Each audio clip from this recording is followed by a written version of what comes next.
light within my heart, light within my thoughts, light within my words.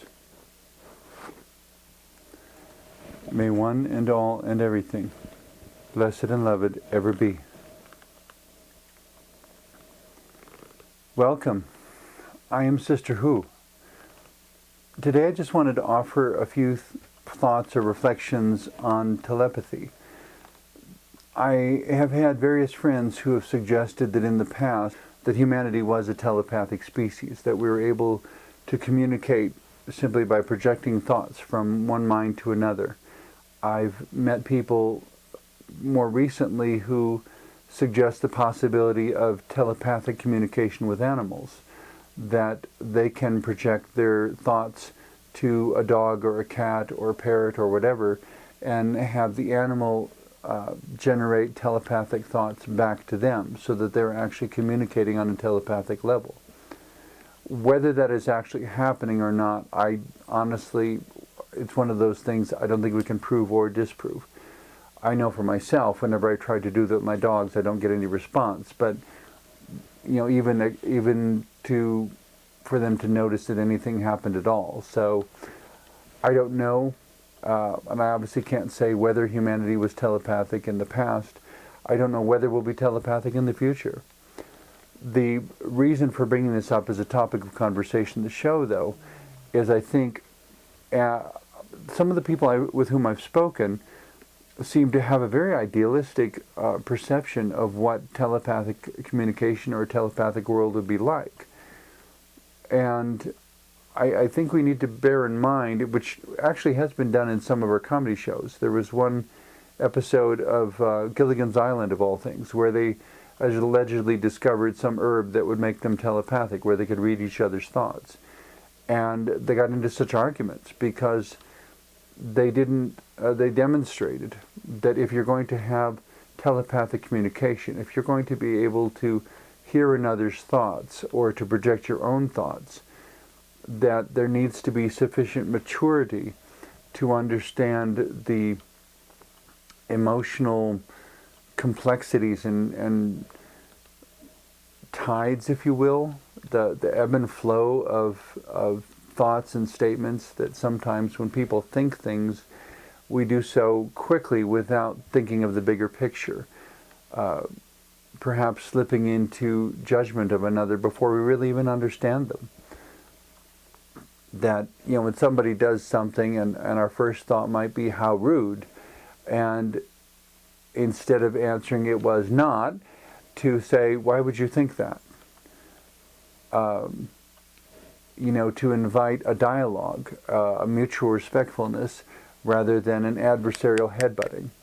That somebody did something, they said, how rude, and you said, I am not, and it says, yes you are, no you're not. It becomes like a silly argument on a children's playground, a meaningless power struggle. It would seem to me that for telepathy to be a good thing for humanity, we first need to master the whole realm of mutual respect, and also allowing people to each have their own unique experience of life, their own unique experience of their development, of growth, of discovery, that the person who has not learned everything we have learned is allowed to experience life at the level they're at, rather than being expected to perform at the level we're at, even though they don't have our understanding and they don't have all the information that we have on whatever subject. I mean, that becomes actually immature and unrealistic expectation on our part. If we're expecting someone to know something that we have never told them, some people would say that's where having telepathy would make everything more convenient. Well, maybe in that instance, but you can't have only one instance and not the other. There's not a selectiveness to when it happens or when it doesn't. Any more than we can turn our hunger on and off. To say that, well, I don't have time for lunch, so I will turn it off and not worry about it. No, the body the body experiences hunger because the body needs fuel. And for some people it's more often, for some people it's less often, sometimes it's for different things. But the point is, you don't want to completely eliminate the hunger, because that's the way that's the body's way of communicating its need.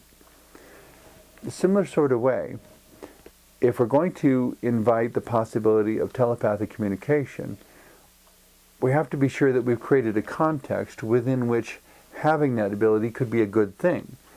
And doing an inventory of the context is where life gets really, really complicated, because people will have different opinions and judgments and agendas for how things should be. And we'll have to get used to tolerating disapproval, actually, to have a formal system in place by which communal decisions are made, but to accept that even when that decision is made, there will be people present whom we love and respect, who have a different opinion, who feel specifically hurt by the outcome of the communal decision, because in whatever way it doesn't meet their needs. Possibly those needs also arise out of perceptions of what will work and what won't work. And that kind of keys into cynicism and skepticism and also trust and faith. All of these things will have an impact on the exact form that telepathic communication has, and that telepathic experiences have, if or when humanity gets to the point of regularly experiencing those sorts of abilities. To simply say we'll just jump in and suddenly be able to read each other's thoughts and suddenly be able to project our thoughts to another becomes extremely problematic, because it's the question of whether we have nurtured sufficient development and maturity and understanding in the other person to receive the communication appropriately.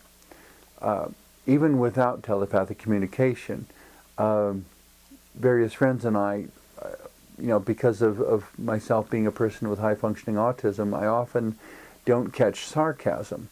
So someone will say something sarcastically and I'll think they're being serious, because I have no way of interpreting it. I interpret by the words, but somehow the underlying subtleties escape me, and sometimes they are very subtle indeed. If you want even more subtle communication, however, consider telepathic communication. A communication that is so subtle that if we did have telepathic communication, it might be overwhelming to go through a major transportation hub. Walking through Grand Central Station in New York City with literally millions of other people in the building, and that many thoughts all flying around in this small space all at once. How would we be able to concentrate enough to remember where we were going? Which train we needed to get on? Or would we inadvertently be stepping onto the wrong train because we momentarily picked up on someone else's thoughts that was the train they needed to get on and they were afraid of missing it, being too late or something. And in hearing their thoughts, suddenly we're distracted for a moment and we step onto a train we weren't supposed to step onto because of the thought we picked up on. So to be a community, to be in a major city with telepathic communication, we would each have to have a monstrous amount of self-discipline to be able to be present with that many millions of other thoughts and not lose track of our own. And not lose track of our own choices in that matter. Which leads to the next level of saying, if we were going to have a town meeting, if you will, on some political or social issue, and there may be 500 or more really different opinions about what the right way to address the problem is. And hearing all of those more or less instantaneously, and then trying to process and sort them and figure out how you will respond to 500 different pieces of input in any reasonable amount of time, in a way that's constructive rather than simply saying, this is too overwhelming, I'm going home. in some ways, that's kind of what's happened for a lot of people in the United States now, that when an election comes up, they don't vote because the all the information that's thrust at them during the campaigning process is so contrasting and conflicting and confusing that it becomes overwhelming, and in a sense becomes so overwhelming that instead of making a constructive choice, they simply choose to make no choice at all and to step out and be potentially victimized by whatever happens rather than participate in it.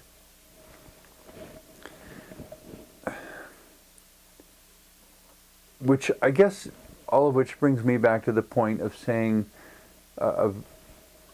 in any of my prayers, I guess, about such things, to say that I do not want more ability or resources than I have the wisdom to handle. Telepathy without wisdom, without maturity, without honesty, could be a devastating and debilitating ability.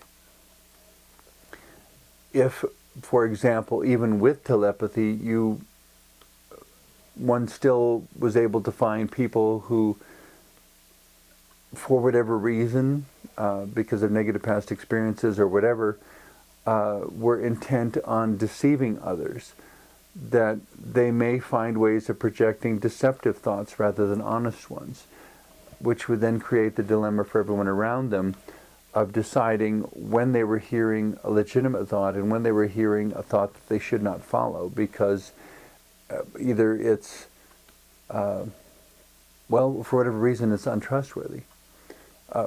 In amongst all the rest of telepathy, the other really complicated area, I guess, is the challenge of discerning when someone is not only sincere but sincerely wrong. That someone may be thinking this is the right solution for me and may believe it completely because of what they were told or who told them whatever it was, any variety of reasons. And when they actually reach out and experience it and attempt to do it, finding that no, actually it wasn't very good at all. They were sincere, but they were sincerely wrong. Whether anyone could have told them that ahead of time is a whole other discussion. But the point for telepathic communication is that you could be aware of someone thinking such things, but not have a context by which to identify what is wishful from what is truthful. How to distinguish what is wishful from what is truthful.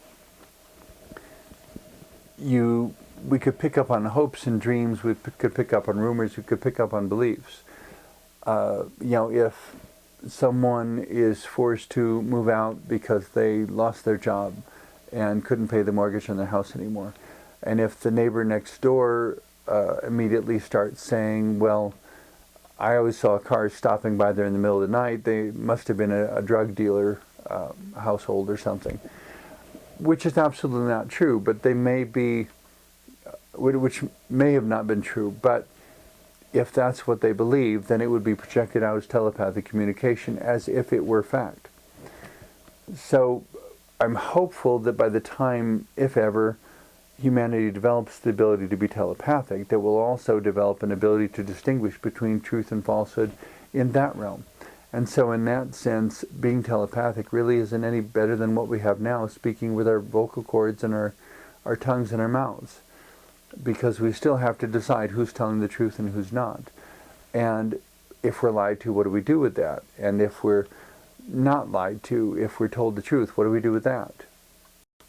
And that's where it could be a new experience for humanity as well, to not only be stumped on a mental and social level, but to, on the level of telepathic communication, to feel stumped by a question or a speculation or an assumption.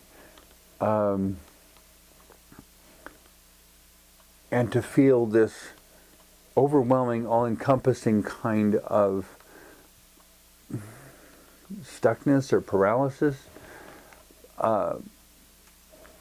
Reminds me, all of this somehow reminds me of a particular episode of the original series of Star Trek, in which they encounter some sort of probe or something in outer space, and this beam of energy is projected to the Enterprise, and everyone starts reporting what it said, and they all report the same message, but they each report it in their native language. One says it was Swahili, one says it was Japanese, one says it was English, one said it was Gaelic, and the Vulcan Mr. Spock, as I recall, responds, it was telepathic, and because we all heard the message clearly within our minds, there was no spoken language. There was no audio transference of any kind, but the words were heard and processed by each person's brain as if they had been heard by the ears. That would be an interesting quirk, I guess, if or when humanity develops the ability to communicate telepathically, whether at that point it becomes difficult for the first people experiencing that ability to distinguish between the audio communication that comes in through the ears and the energetic communication that comes into their minds as thought communication, as telepathic thought. Would it sound the same? Simply because our brains have trained ourselves to equate certain sounds with certain words, that if those words came through, would our brain be triggered into thinking it had heard the sounds? And a lot of these are things we don't know.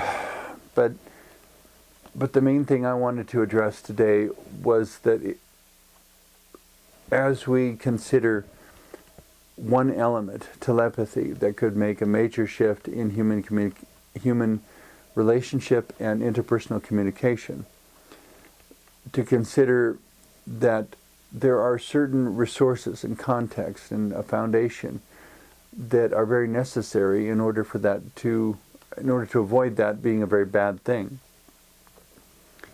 That if we can bring sufficient love and wisdom and maturity to the interaction, telepathic communication could be the most wonderful thing we've ever experienced. If, on the other hand, we slip into immaturity or selfishness or some sort of material distraction, telepathy would probably get in the way and we'd be stumbling all over the place.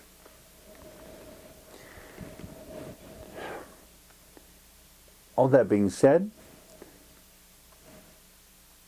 the additional area where having telepathic communication could be a really incredible empowerment and enhancement to a relationship would, of course, be boyfriends and girlfriends, or husband and wife, or whatever married couple description you want to invoke.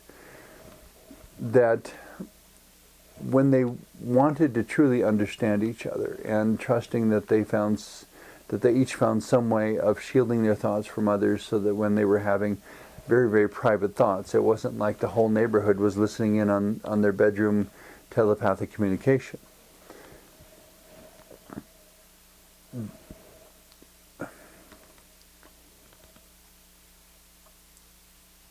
Having that ability could allow them to bond, or as some would say, the two become one at a deeper level and in a more all-inclusive way than perhaps most of humanity has had the ability to experience.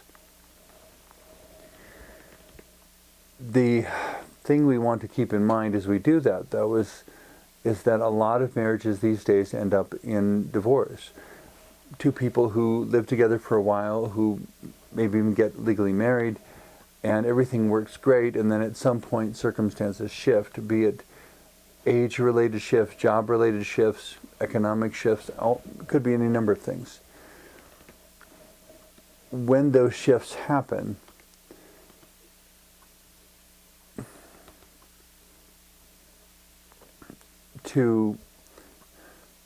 how do I put this? To find ways of maintaining the bond between the two people. Though in many cases, I suspect the people would have to recognize that their relationship evidently wasn't intended to be a lifelong relationship, and that it only makes sense to be together for as long as they can be a benefit to each other. After which will be the basic challenge of relinquishing that relationship, recentering oneself, and being open to a subsequent relationship or series of subsequent relationships. And to not consider that anything is inherently, irrevocably, inescapably wrong by that. But to allow life to be whatever it turns out to be. To allow the other person to be whoever or whatever he or she finds themselves to be.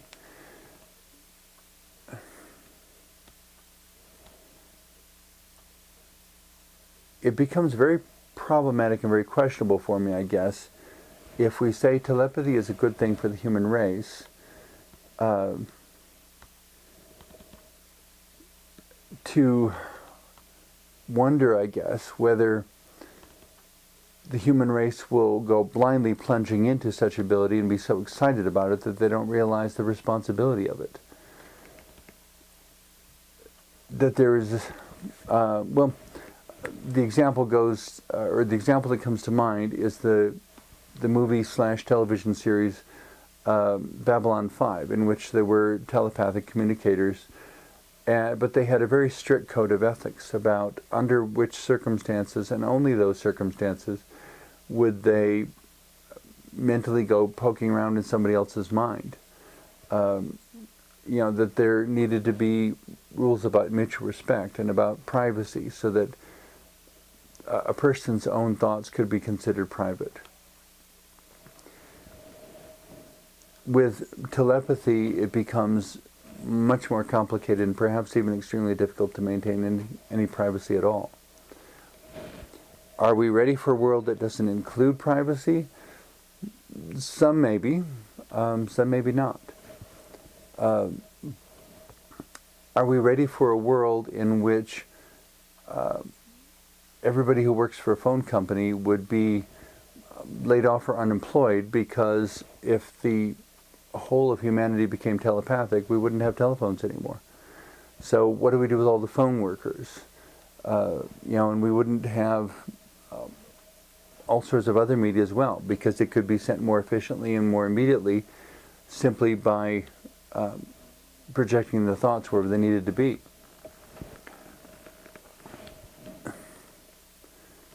It would reshape our world. You know, and of course, if, you know, as far as marketing, the commercial may tell you which product they think is the better one, and you may reach out with your telepathic communication and immediately know which one is not for you and which one is. The curious thing I suspect you would find about that is that you wouldn't get the same answer from everyone. That what is helpful to one person wouldn't necessarily be helpful to another person. And the more diversity that came about, the more likely, I guess, it would be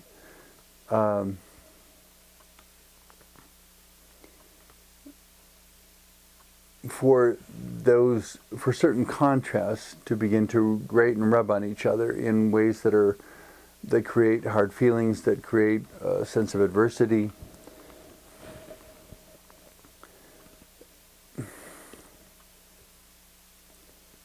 Which I guess comes back to saying that if we ever become telepathic, we need to be mature first.